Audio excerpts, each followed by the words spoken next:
Alright, warmed up. Thought that was tough. How? That was just a kiddie sandbox, a prelude to real darkness. Because now we're going to talk about fear. Not the fear of darkness or death. No. We're going to talk about immortal, clinging terror that haunted every man in that era. A fear more terrifying than the executioner's axe. Imagine a world where the worst thing that could happen to you wasn't dying in agony from plague, oozing pus and blood. No, the worst thing was to lose your masculinity. And I'm not talking about some metaphorical nonsense here. I'm talking about concrete, ironclad societal rules where your reputation as a man was worth more than your life. Literally. History books won't tell you this. Don't even bother looking. There was one word. Short, sharp. It sounded like rager. Do you know what it meant? A sexually passive man. And now, folks, buckle up. If someone in the street, in a tavern, or even in the market square yelled that word in your face, by law, you could kill them. Right there. Pull out your knife and stick it in their ribs. And the court would acquit you. Do you understand? Murder was legitimate self-defense against a word, because that word was more terrifying than a knife. It didn't kill your body. It killed your soul, your status, everything you were. But what if you didn't kill? What if you just endured it? That's when your personal hell on earth began. A man accused of passivity, of being a rager, he ceased to be human. He was stripped of all rights. All of them. Your home. No longer yours. Your land. Taken away. Your money. Forget it. You became a nobody. A walking corpse any child could spit on. But did you think the danger only came from other men? Far from it. The most terrifying weapon in this world was wielded by your own wife. All she had to do was complain to her friends. Say that you were, well, not very good in bed. That was it.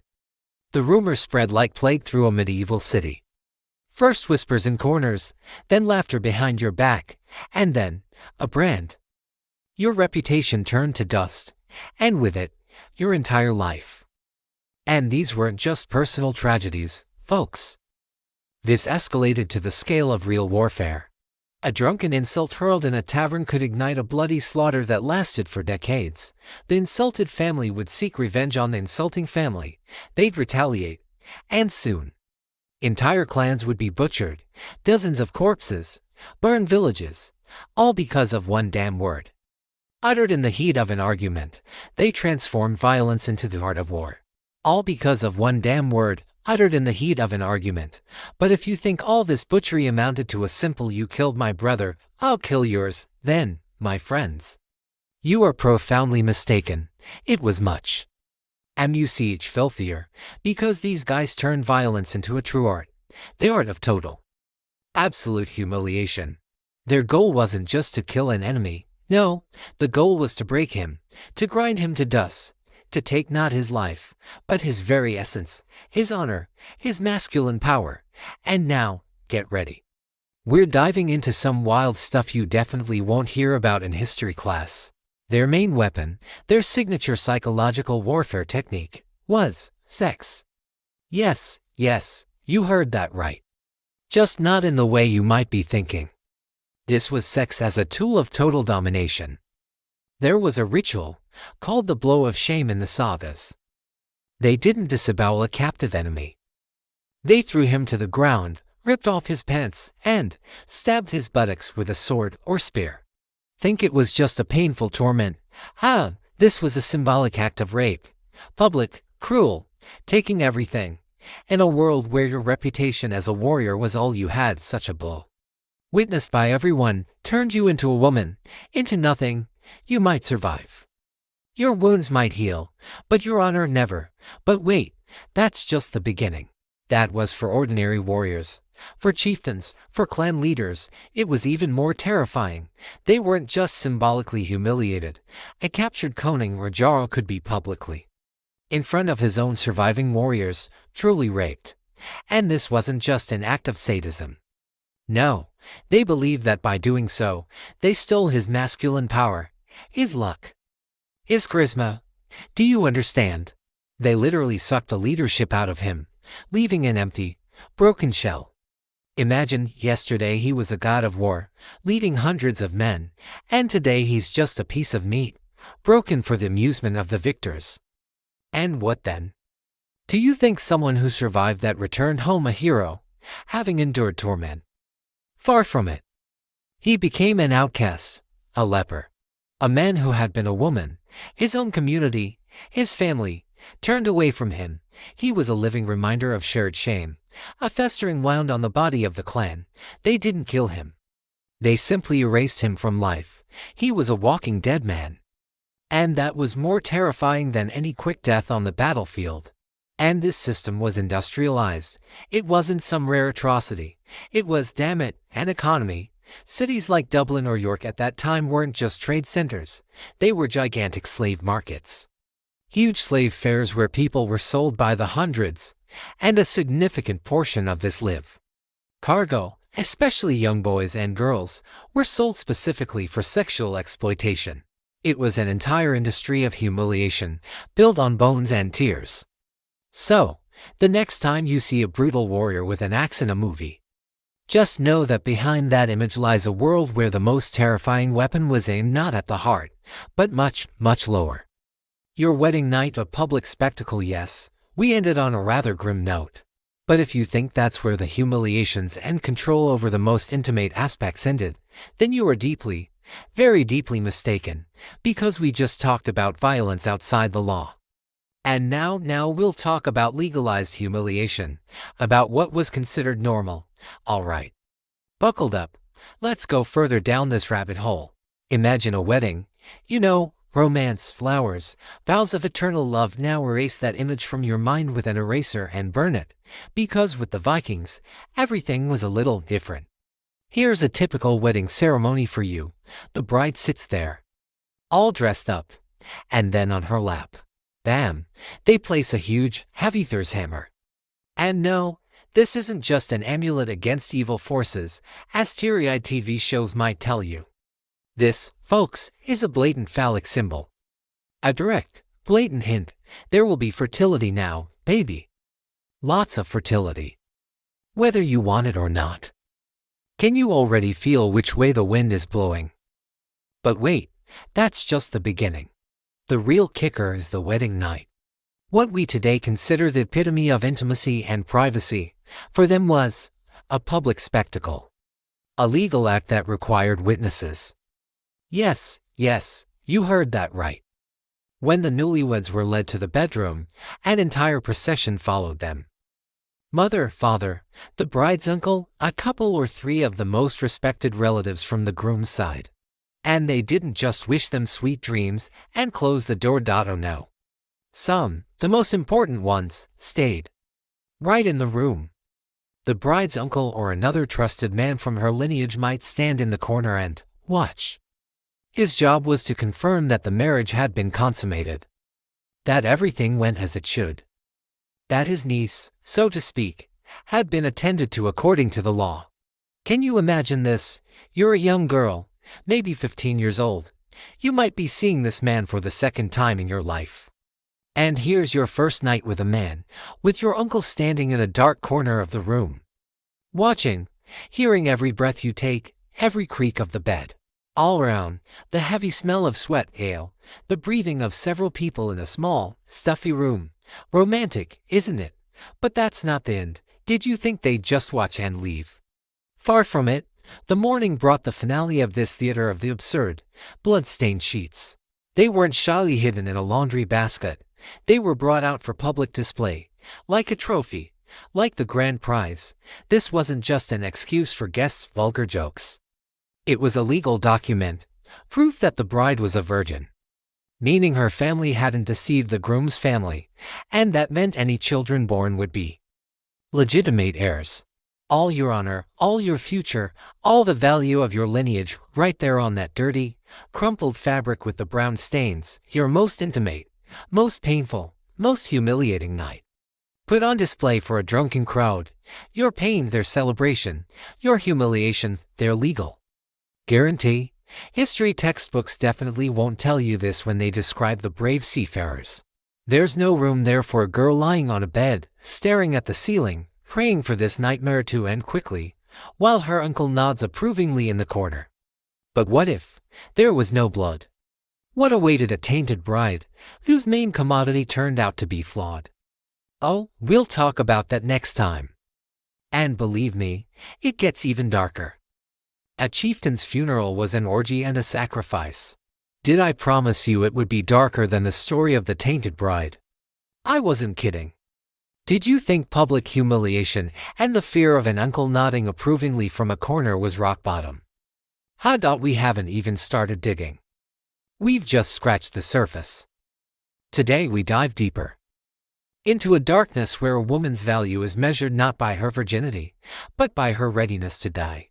And to die as gruesomely and terrifyingly as possible. All right, buckled up, excellent. We're off to visit the Vikings, more precisely, to the funeral of one of their chieftains. History textbooks won't tell you this. Everything there is sanitized helmets, longships, heroic battles. Yeah, right. We know the full truth thanks to one brave fellow. The Arab traveler Ibn Fadlan, who witnessed it all with his own eyes and, apparently, with his hair turned gray, recorded everything. And the most chilling part, archaeologists later excavated these graves and said, damn it, he wasn't lying. So, a noble Viking dies, and immediately a cry goes out throughout the camp, who wants to go with him to Valhalla? And there was always one of his slave women who raised her hand and said, I will, voluntarily. Do you hear me? Voluntary lie. But let's not have any illusions. What does voluntarily mean for a slave woman, for someone whose life is endless humiliation, hard labor, and complete powerlessness? For her, this death was the only chance to become someone, to gain honor, to become a saga heroine. Social elevator straight into the grave. And from the moment of her consent, a 10-day nightmare began under the guise of a celebration. The girl was dressed in her finest clothes, plied with wine, she sang songs, and every night, a ritual awaited her. Dozens of men from the tribe, his comrades, friends, had intercourse with her, one after another. Can you imagine that scene? It wasn't a party. It was an assembly line. The smell of sweat, alcohol, fear, and some horrifying, primitive energy. It was believed that in this way, she gathered the life force of the entire tribe, to then transfer it to her dead master. She was just a vessel, a living battery, but that was all just a prelude. The real horror began on the day of the funeral. The chieftain, in full regalia, was laid on a huge ship that had been pulled ashore in advance. Beside him his weapons, slain horses, dogs, mountains of food and jewels. And then, to the roar of the crowd, she was led onto this ship. That very girl, on the ship, minus one of the deceased's closest warriors, were already waiting for her. And the ritual was repeated, again, right there, on the deck, in front of everyone, beside the master's cooling corpse. No romance, forget it. This was the final humiliation. The final draining of power. And when it was all over, silence fell. An old woman climbed onto the ship, a huge, terrifying priestess, whom everyone called the Angel of Death. In one hand, she held a rope, and the other, a huge ritual dagger. Two warriors held the girl by her hands to by her feet. The priestess put a noose around her neck and gave the ends to two other warriors. They began to pull simultaneously. While the girl gasped, trying to breathe, while her face swelled with dark blood, the Angel of Death stepped forward and plunged the dagger with full force between her ribs, right into her heart, strangled and stabbed simultaneously, so that her soul wouldn't get lost for sure. So that her last gasp and her last heartbeat merged into one death agony. Her scream was part of the ritual, her pain was sacrificed to the gods, and her body was simply burned along with the ship, the master, and his belongings, like another useful but already used thing. How about that? How? And believe me, this was considered a great honor. But you know what's most terrifying about this whole story? It's not the cruelty itself. Savages. What can you expect from them? The most terrifying thing is its absolute, Cold, calculated ritualism. Why all of this? Why so complex, so theatrical, so monstrous? Do you think they were just crazy sadists? Oh no. Behind all of it was its own logic. Horrifying and humane. But logic. And that's what we'll talk about next time. Justice was a sadistic theater for the crowd. Alright, ready to hear about that horrifying and humane logic I told you about? Buckle up, because now we're diving into an abyss so deep, there's simply no bottom. So, here's the main idea they won't tell you in boring lectures. Justice in the world we're talking about, it wasn't about fairness. Forget it. It wasn't about retribution. It wasn't even about punishment in our understanding. Justice was a show, a cruel, bloody, sadistic reality show for the crowd. It was their Coliseum, their Super Bowl, their main blockbuster of the year, and the bloodier, the better. Do you think I'm exaggerating? Okay, let's look at the facts. Here's scene number 1. They caught a rapist. What to do with him? Just execute him. Boring. No, he was dragged to the central square, tied to a post, and in front of hundreds, if not thousands, of spectators, he was raped, publicly, to death, to the approving applause and jeers of the crowd. People came to this like a festival, with children, with food. They watched as a person broke, as his screams turned into gasps, and they clapped, clapped. Do you understand? This wasn't justice. This was a performance. Or take adulterers. So, you cheated on your wife or husband. What today? Divorce, scandal. But back then, you were also dragged to the square. Your pants were pulled down.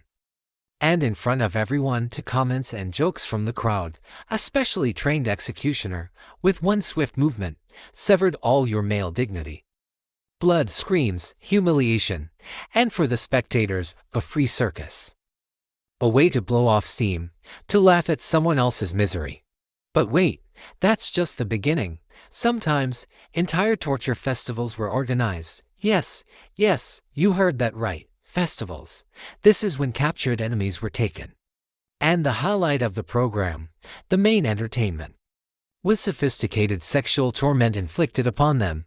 Public, prolonged, inventive. People awaited these days like we await New Year's.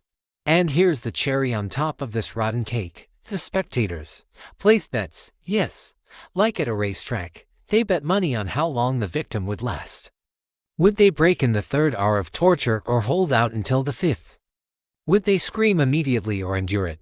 Can you imagine the level of cynicism? Your agony, your pain, your most terrible humiliation for someone. It was just a way to win a few coins. Your last moments of life turned into a gamble. So yes, there was a logic behind all this. The logic of a crowd hungry for bread and circuses. And the spectacles were such that any modern horror movie would seem like a children's fairy tale.